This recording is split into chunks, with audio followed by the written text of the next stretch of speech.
Wajumbe wa kamati za usimamizi wa mradi huo wamesema hayo wakati walipofanya ziara ya kutembeleana katika maeneo yaliyofikiwa na mradi huo, ambapo wamepata nafasi ya kubadilishana mawazo na kufahamu shughuli wanazofanya katika maeneo yao. Wamesema mradi wa Samal Yudeng umekuja kuwakomboa kiuchumi pamoja na kutoa huduma mbalimbali kwa jamii. Tukajenga uzio unaoona kwa ajili ya kuhifadhi wanyama na watoto wasipate kuingia kirahisi. Na sehemu ya tatu tukajenga mnara wetu wa mwanzo hapa, ambao mnara huu tuliujenga kwa takriban milioni 27.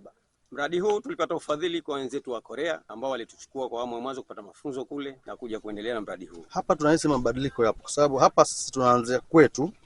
Wao nadhani watajifunza kupitia kwetu, lakini na sisi tukifika kwao tutajifunza. Kama wana maeneo mazuri kama haya, basi huu mradi kwa mujibu wa wataalamu ni mradi ambao una faida kubwa, lakini gharama yake ni ndefu. Kwa hiyo wakiamua kufanya mradi huu, basi wao wamejipanga vizuri sana. Jifunza vitu vingi sana. Kumbe kutembeleana kuna elimu mbadala. Mimi kikubwa nilichofuata katika ziara hii ni kujajua ardhi yangu, kwa sababu ni ardhi ya jiwe.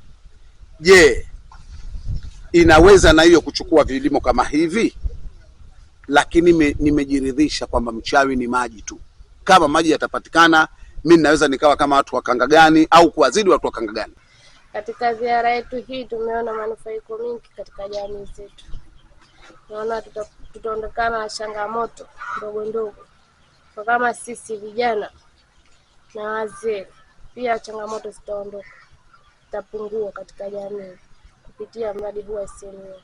Upande wake mradi wa Samal Yudeng Pemba, Suleiman Atiki, amewataka wajumbe hao kutunza miundombinu ambayo wameanzishiwa kupitia wafadhili ili kuleta mabadiliko chanya kwa wao na vizazi vinavyokuja. Kile ambacho kimeanzishwa hususan kwenye issue ya miundombinu. Kwa hiyo lazima hii miundombinu itunzwe ili iwe endelevu kwa sisi, lakini pia na kizazi kijacho, kwa sababu miundombinu kama hii inatengeneza ajira. Mfano kama wakulima hao mnaona tayari wameshaanza kutayarisha ardhi, wengine wameshaanza kuvuna. Manake kwa jua kali hili ingekuwa wanawaza itakuwaje, lakini je, kwa sababu chanzo kipo na umeme upo, manake ni wao sasa kuendelea na kilimo. Kwa hiyo sasa tuna ajira ambazo ni za uhakika kwenye eneo hili. Ziara hiyo ya kubadilishana mawazo na kufahamu shughuli ambazo zinafanywa na wajumbe wa usimamizi wa mradi imetembelea wilaya ya Micheweni pamoja na wilaya ya Wete.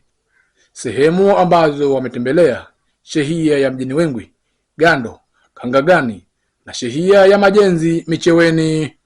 Nikiripoti kutoka kisiwani Pemba, ni mimi Maulid Hamisi.